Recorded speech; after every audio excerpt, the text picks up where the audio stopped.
Hi guys! Magandang hapon po sa inyo. Shout out po sa lahat. Pag-usapan lang natin guys yung mga kautusan sa lahat ng drivers na episode to. Mahalaga ito guys kasi una-una yung napag-usapan natin na bago tayo mag-driver dapat meron tayong sub, non-pro o kaya. Ito guys, ito ay pinagbabawal talaga sa lahat na liquor ka na.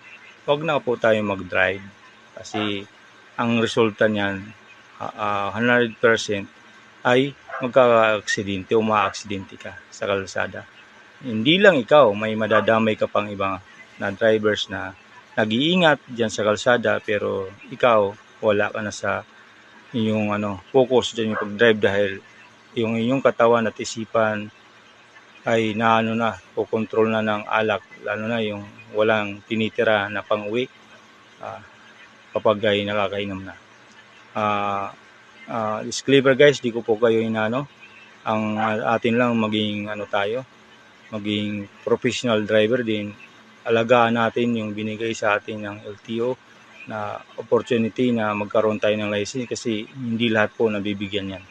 Guys, ano pa ang inaantay nyo? Panoorin po ang video, share and like. Maraming salamat.